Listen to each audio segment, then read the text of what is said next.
And away we go. Welcome. You're listening to the best of investing on Talk 910. You know our show. It's where we present valuable information about real estate, the financial markets, and other economic business of the day. And for those of you listening for the first time, here's our format. A few guys sitting around a bar having drinks or without the drinks, talking business with you, the audience listening in.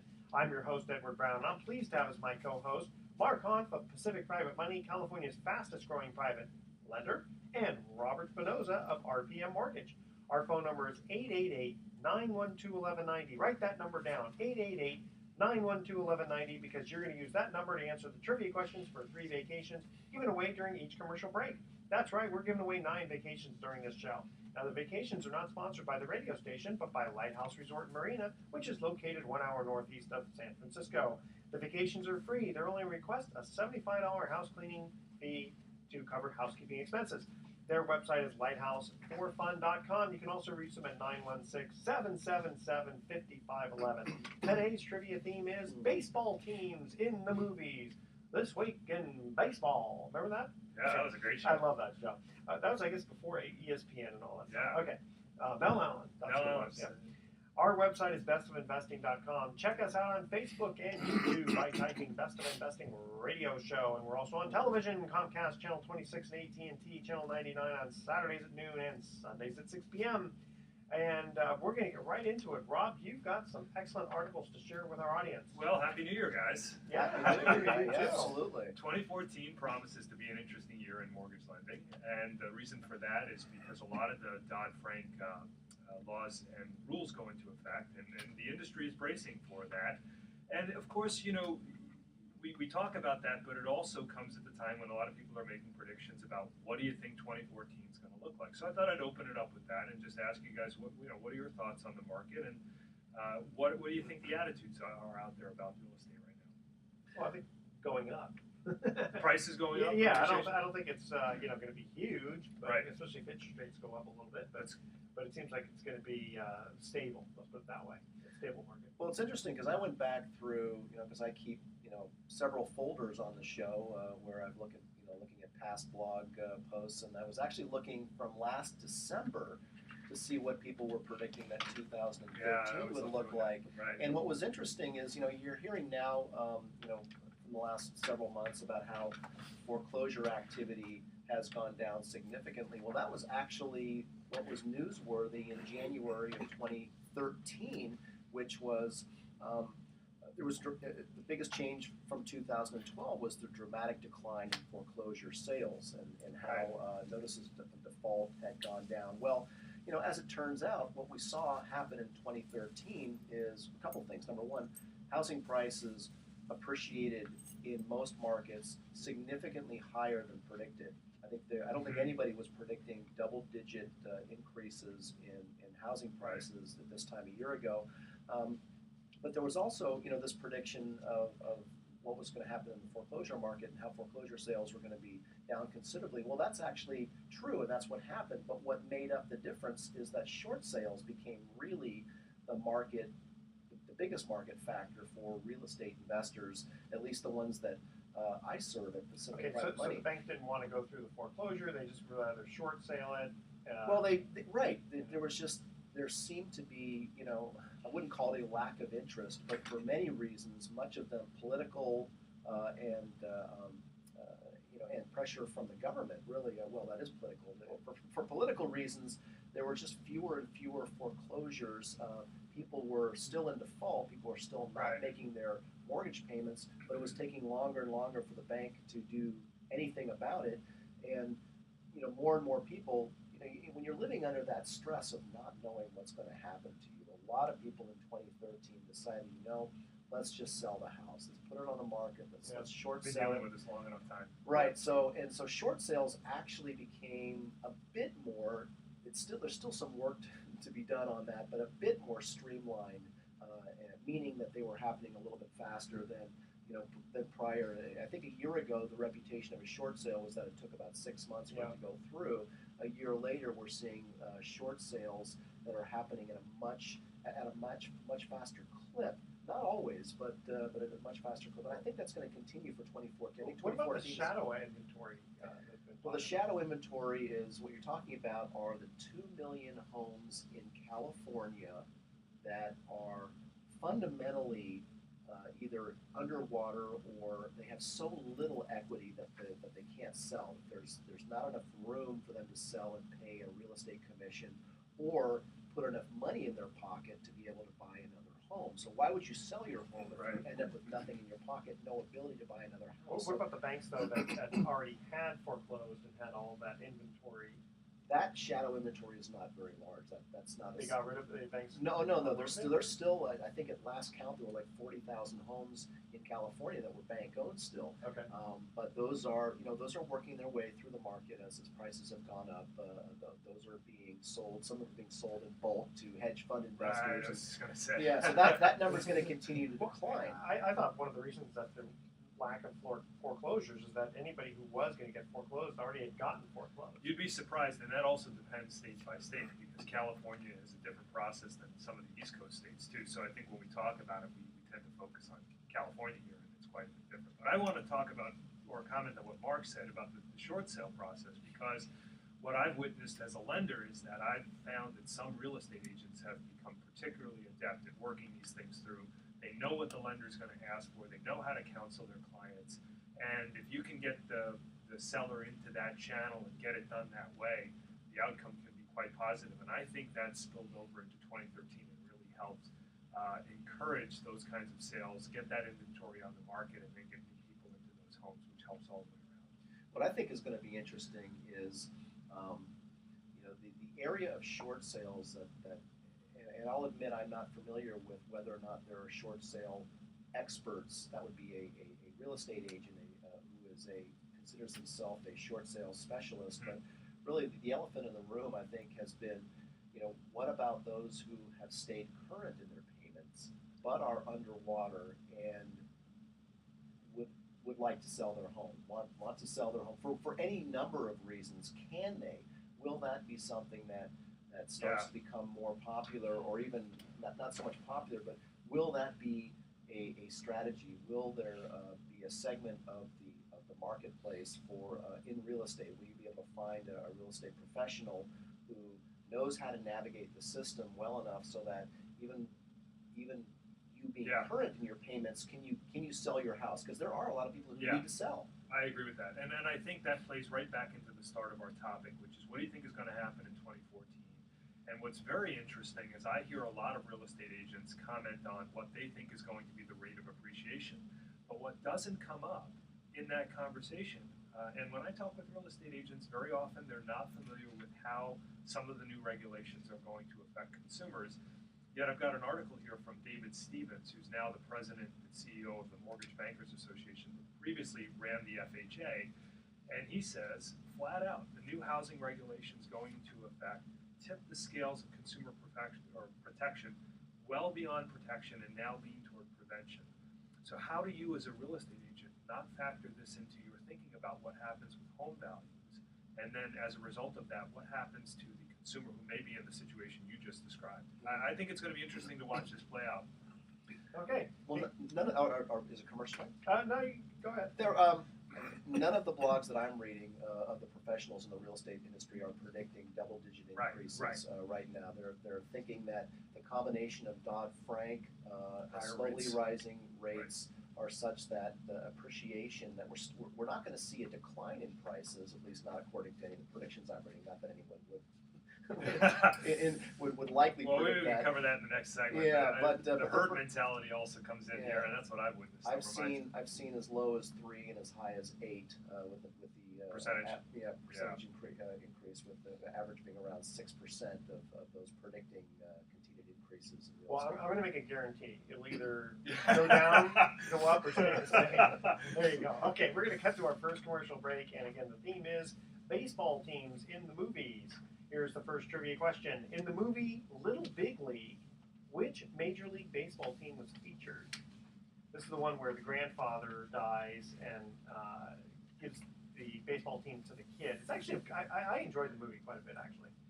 Okay, the first 3 callers with the correct answer win a free 3-day, 2-night stay at the Lighthouse Resort. Their website is lighthouse4fun.com. Call 888-912-1190. That's 888 888-912-1190 to answer this question. In the movie Little Big League, which Major League Baseball team was featured? 888-912-1190. Make sure to include your name, email address, speak slowly, spell out your email one letter at a time. And when we come back, we have a couple of interesting emails here that are talking about lines of credit on homes and FICO scores. Don't touch that dial. The Best of Investing will be right back.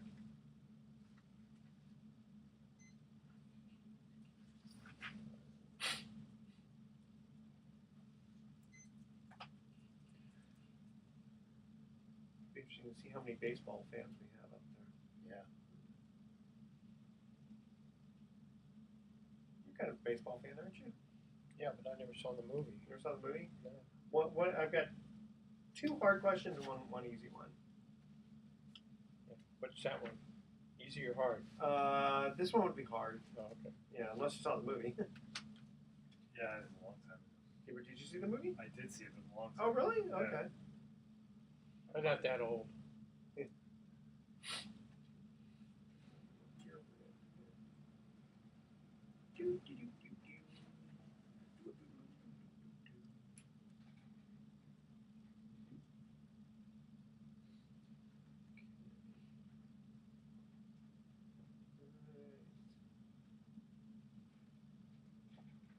All right.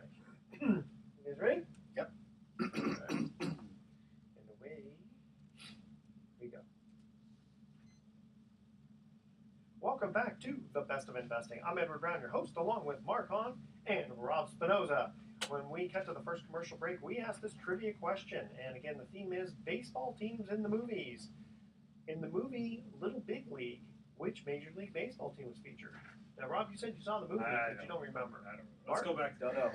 The Minnesota Twins. Oh. All right. That's the one where the grandfather, Jason Robart, was dying, and he gives the team to the kid, and it's the grandfather, and the kid knows all about baseball, and then he ends up being the manager. It's actually a good movie.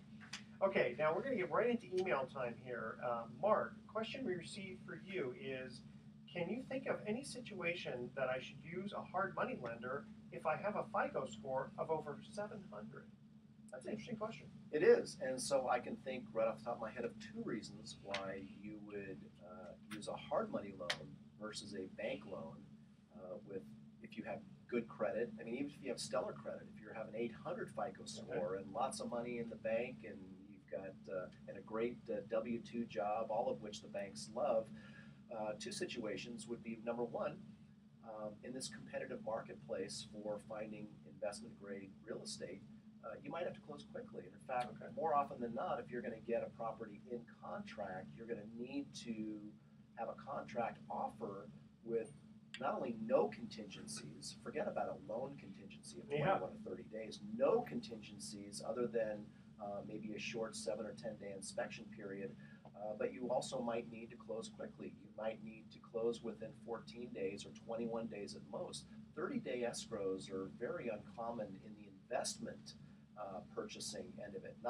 There's still 30 to 45 days when you're buying as a homeowner for a consumer primary purchase.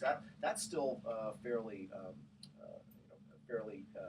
average. I couldn't understand why my offer didn't get accepted when I said that the only contingencies I had were I had to sell these two other houses before. Right. All of those, and so the people that are able to get the best deals today in the investment part of the real estate market, and that's all really I serve at Pacific Private Money. We make loans to real estate investors for any number of reasons, but mostly for those who are buying, fixing, and flipping property. And so that's one reason, the speed. The second reason would be the condition of the property. So we've actually made quite a few loans lately where it's a failed remodel from a previous flipper who ran out of money, and the property is just sitting there, and maybe it's been torn down to the studs inside. It's not on, or a house that's actually in great condition, but the kitchen's missing.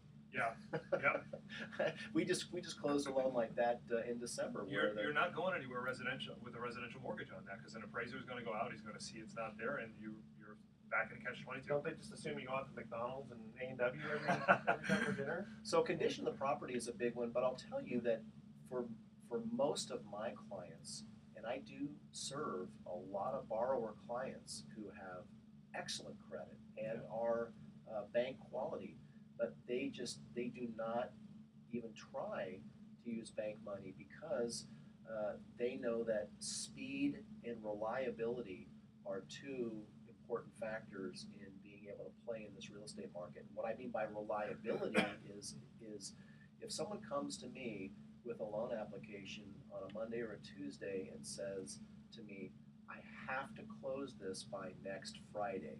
And that's happened. Right. It happens every day.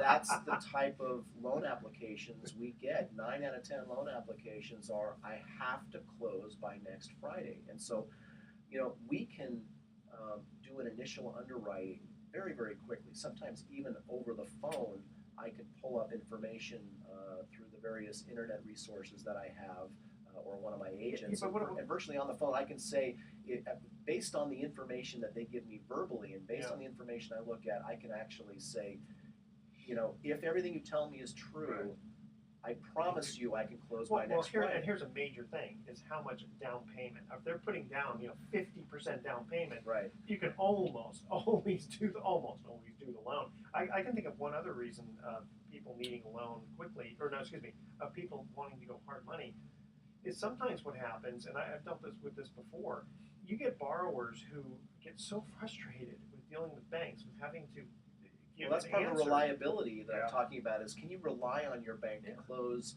within 21 days? Let's say you have you do a 3-week escrow. Yeah. Some banks can, but can you rely on them? That's the problem with a big bank. Or just the hassle. I don't want to have to answer for every deposit over $200. Right. Where did that money come from? I mean, you get a certain segment of the borrower population there. I think one thing that we have to say though is that when you're talking about the hard money and the good credit thing, oftentimes, Mark, back me up if I'm right on this, but I think I am, is you're not looking at the borrower who would otherwise be buying a primary home, taking a 30-year fixed loan and holding the loan forever.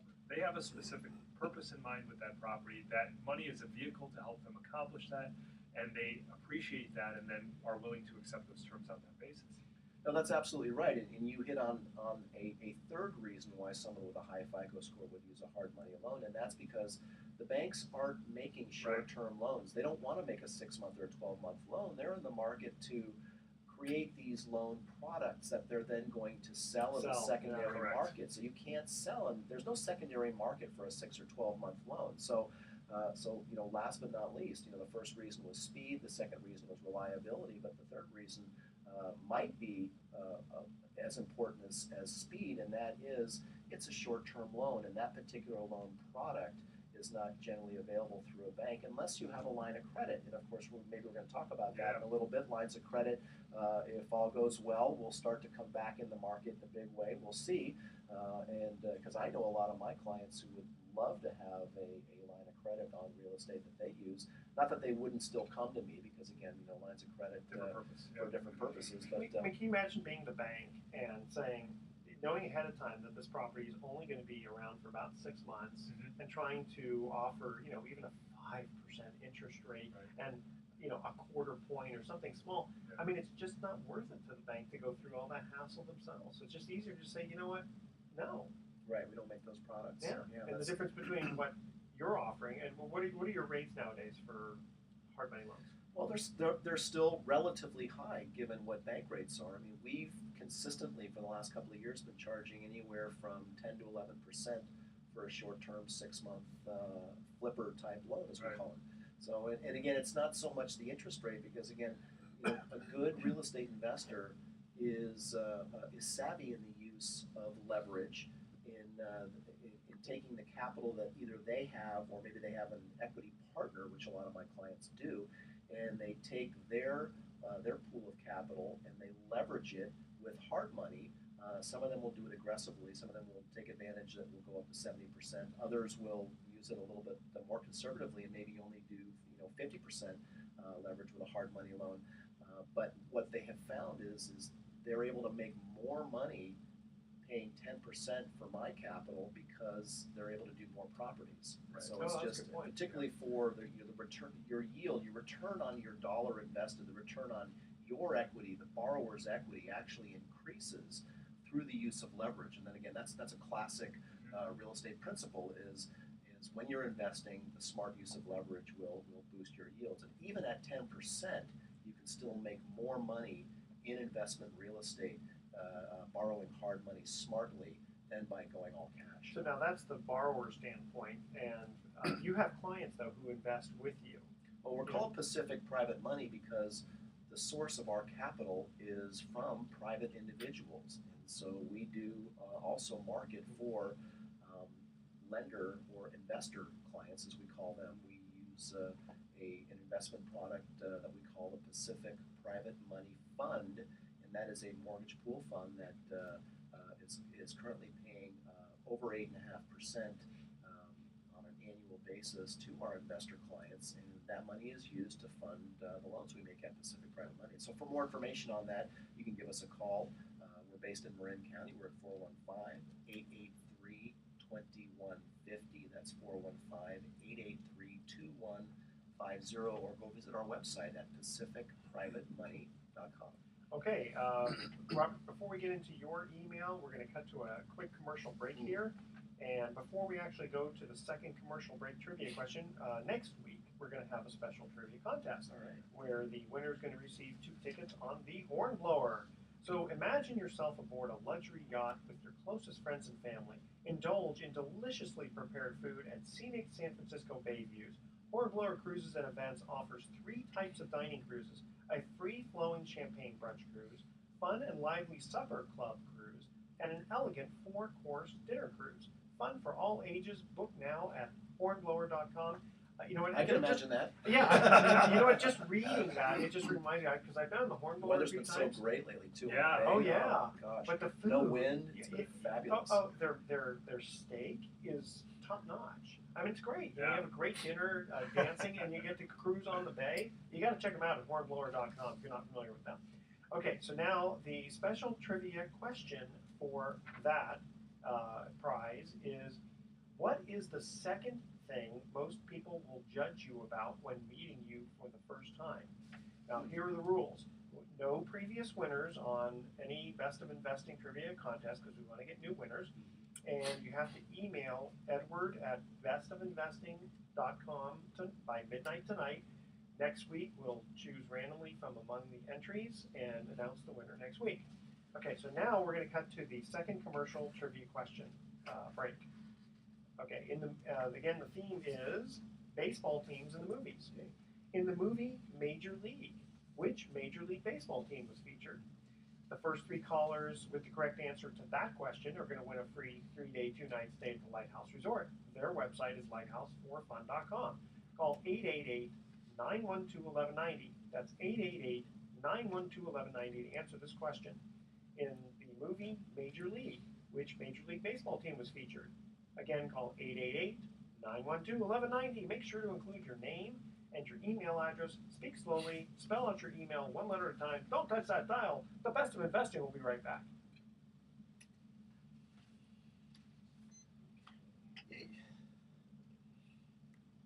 That's the easy question. You guys know that one? I actually don't. You don't know No, that? I Do you don't know that one? Oh. I remember the movie, I Cash don't remember sales the reach. team. Oh, okay. Well, that's good.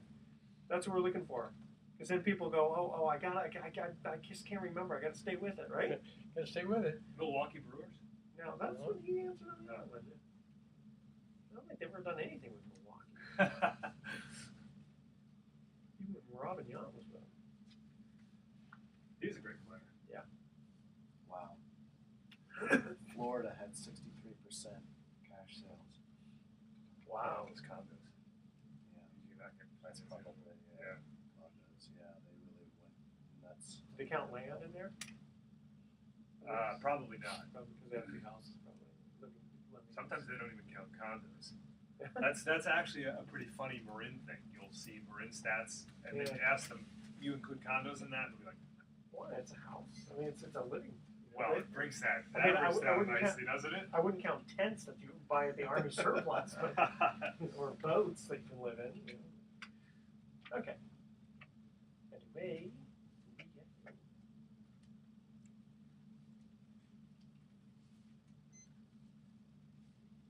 Welcome back to The Best of Investing. I'm Edward Brown, your host, along with Mark Hahn, president of Pacific Private Money, and Rob Spinosa of RPM Mortgage.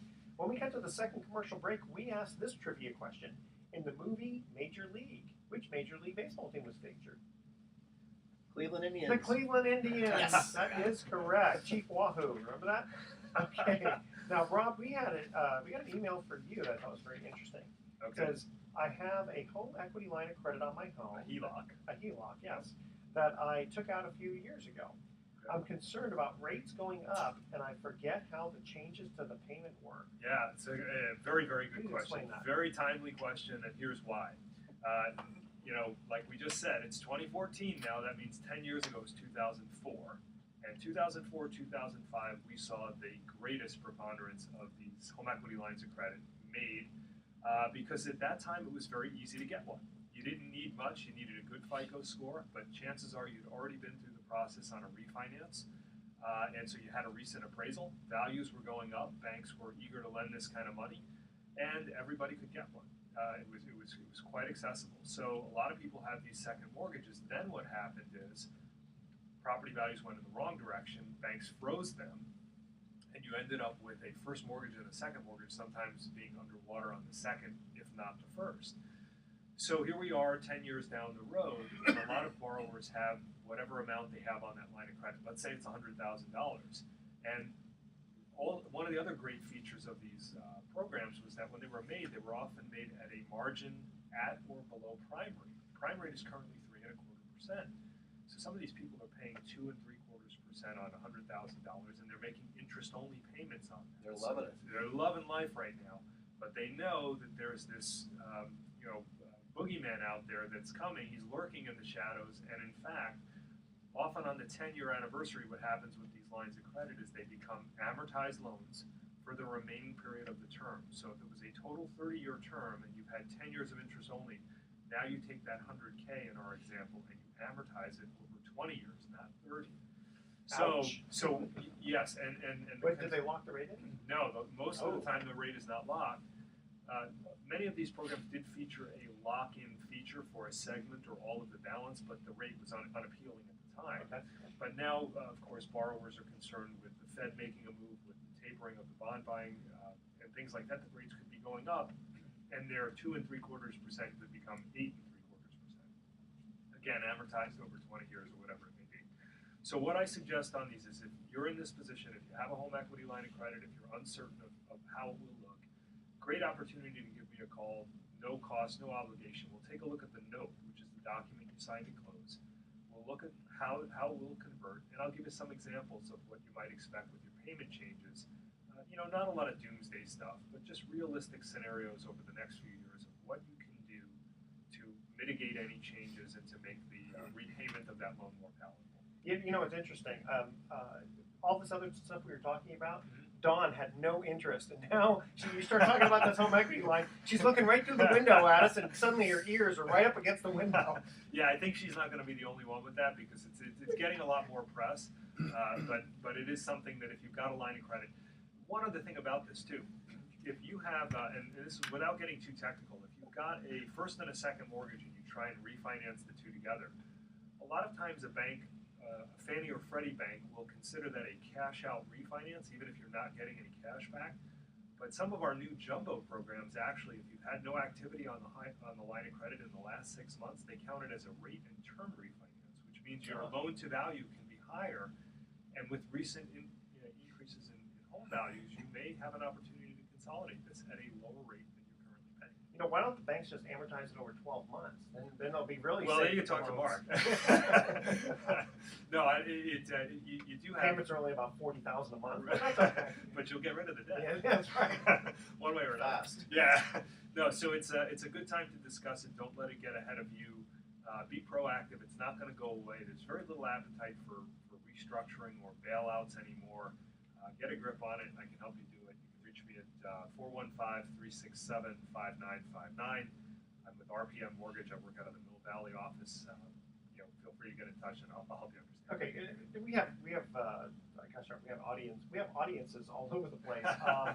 And the thing is, even though you're in Mill Valley, Yeah. most of the stuff can be done either over the phone, Correct. or Correct. you know. And I can help anyone in California, but this is the kind of thing where I'm an expert at this. You call me, we'll take a look at your note, and I'll be able to give you some quick figures real fast, and you'll get a better grip. It'll make you feel better about what changes could occur. What kind of new home equity loan products are on the horizon? They're out there.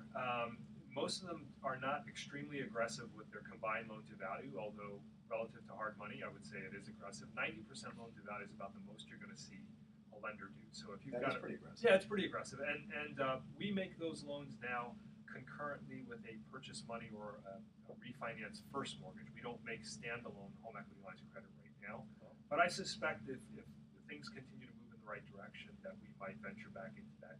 Your local credit unions and some banks do specialize in the standalone home equity lines of credit. So basically, I've got a mortgage, I want to get a line of credit, we go to my bank, fill out an application, and we see if they'll make one for me. And those are out there, and they're coming back stronger. And then the Dodd-Frank regulations that have gone into effect, does that mean that on a home equity line of credit, they have to qualify in terms of ability to repay or ability income? Well, you go explain the logic on this, but second mortgages are exempt from Dodd-Frank.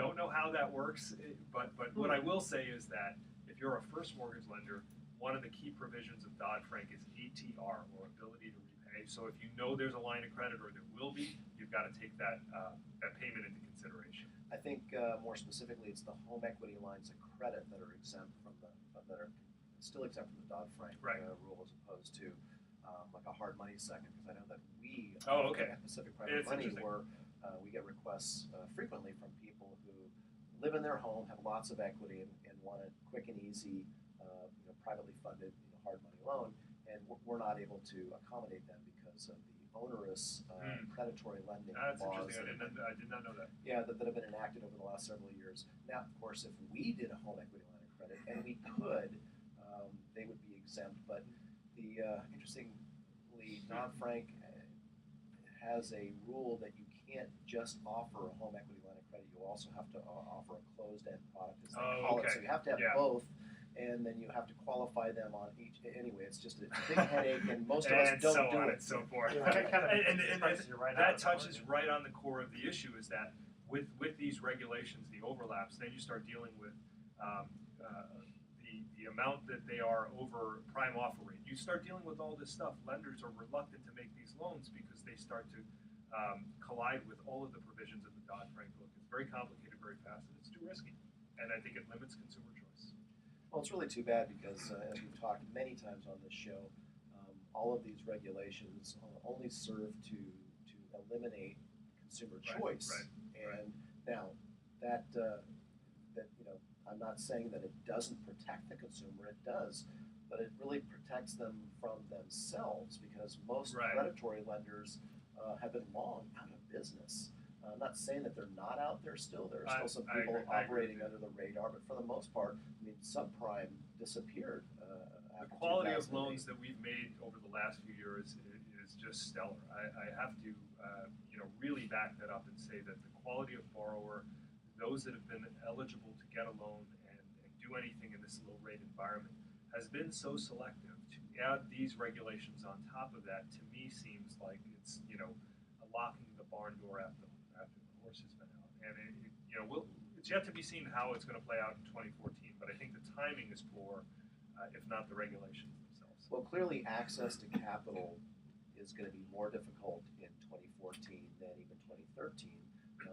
We didn't name it specifically, but there is a term that consumers will hear more and more in 2014, and that is the so-called qualified mortgage, or QM. So a qualified mortgage is a term that is beginning on January 10th for the lending industry, and it's guidelines under which we can make consumer purpose loans, and it's all in the guise of protecting the consumer from the big bad predatory lending banks and other institutions and private and hard money lenders.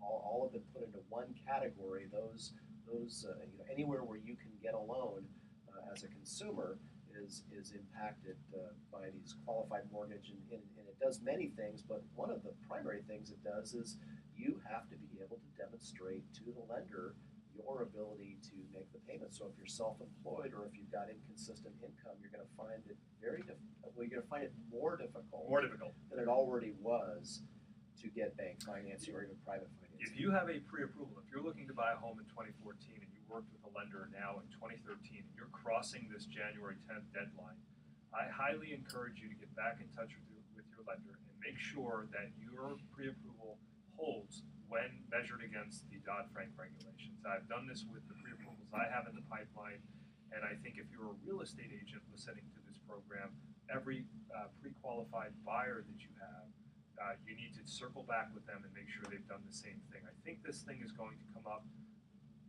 in the real estate industry when it begins to directly impact people. Right now, it's just this idea that's out there that hasn't been fully implemented across the board. But when it does, we're going to see changes and some people pushed out who are otherwise eligible. It's unfortunate, but do what you can to be proactive about it. Talk with your lender and make sure you're in a position to roll with these punches when they come, because I don't want to see the real estate market taper off. I think it's crucial for the benefit of our economy. Otherwise, you're gonna have to go to a pawn shop and get Well, your loan there. CFPB's on them too. Probably.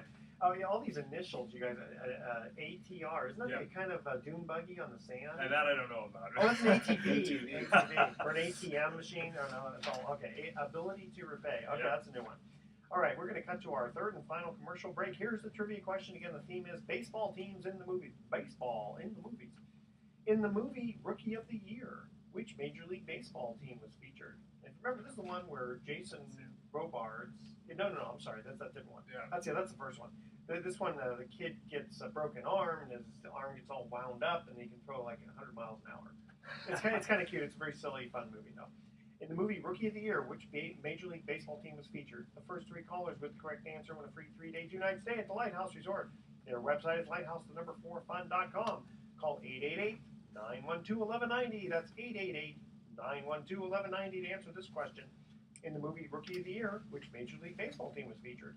Make sure to include your name, email address, speak slowly, spell out your email one letter at a time. Don't touch that dial. The Best of Investing will be right back with some closing comments. Okay. Yeah, and that other one, Little Big League, Jason Robards tests his grandson. He says, you know, Bobby Thompson, the shot heard around the world. Yeah. The Giants. Who was on deck? Willie Mays. Oh wow. That was his rookie season. That's That's really interesting. Cool. I actually knew that question, but let's see here.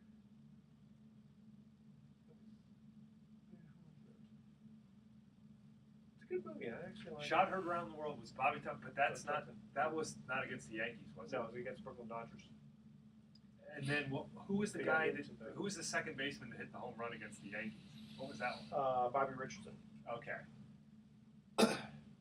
He played for the Yankees. No, I'm thinking about the one the Yankees lost in either the World Oh, Series. you're talking about Bill Mazeroski. Bill Mazeroski. Yeah, it's 1960.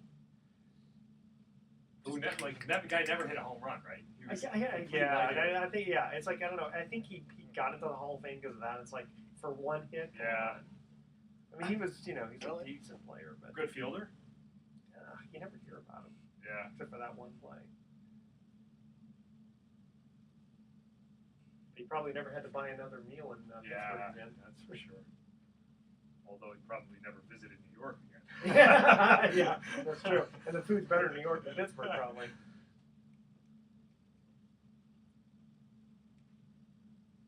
Okay, I'll have to figure out how much more time we got here for the last segment. It's going to be a short one.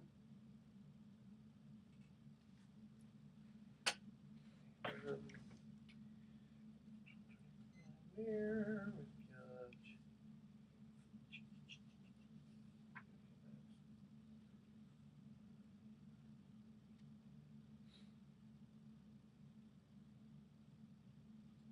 It's going to be a short one. 7 minutes.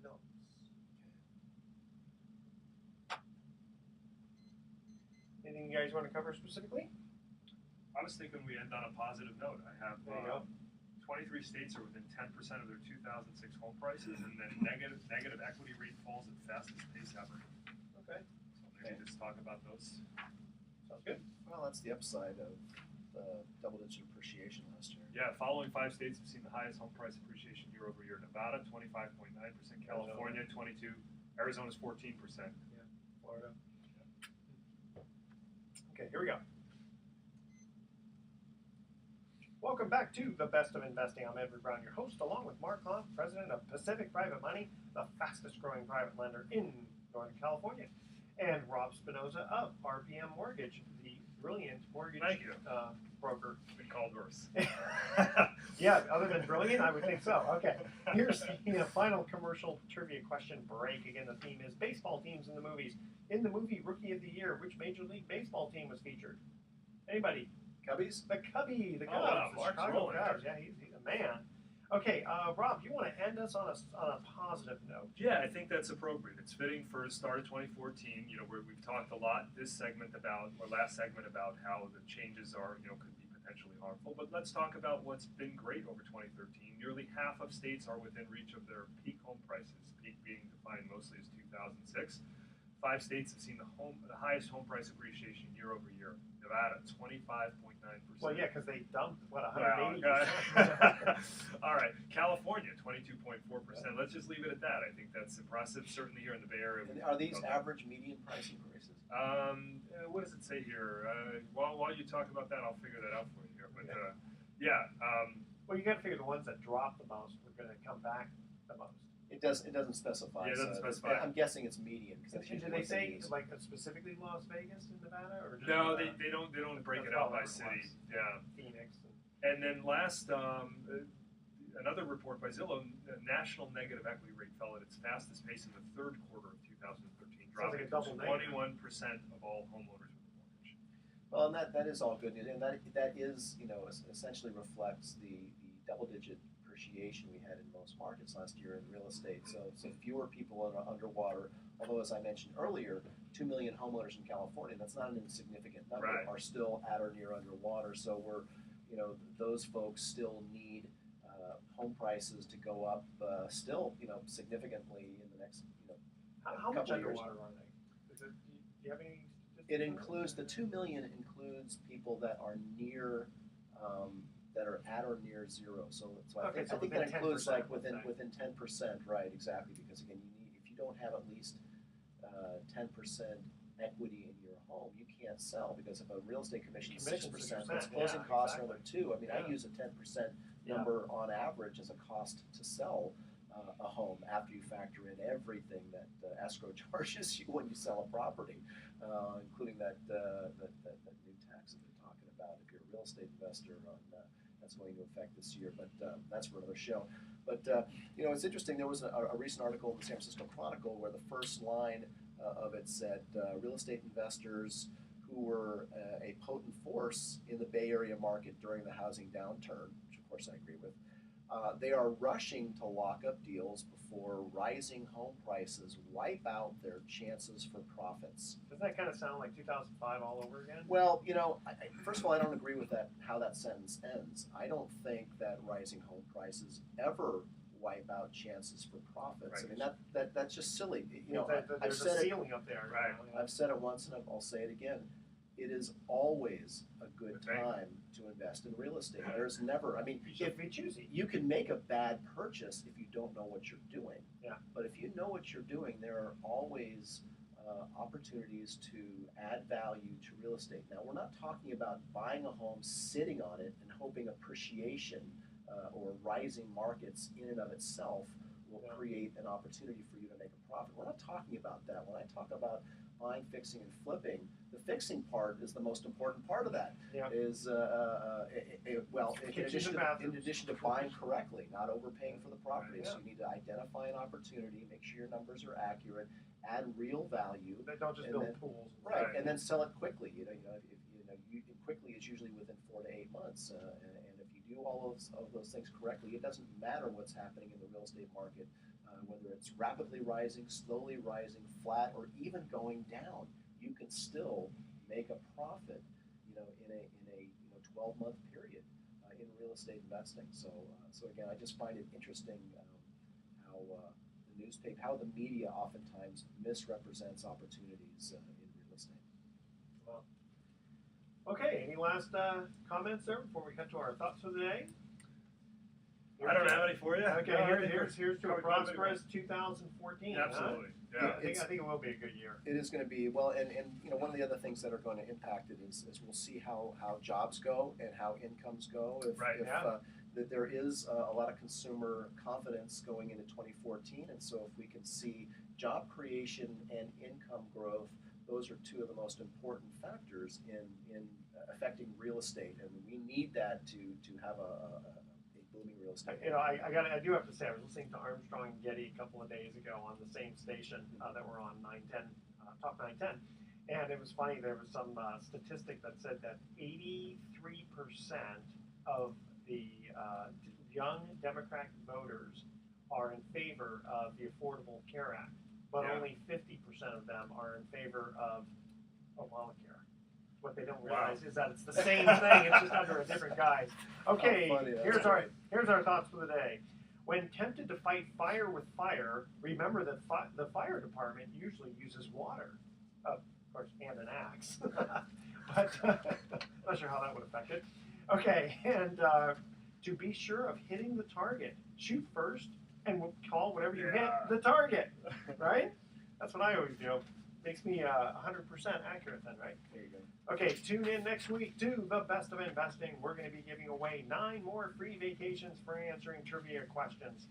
Thanks for listening. On behalf of our team, I'm Edward Brown, wishing you the best of investing.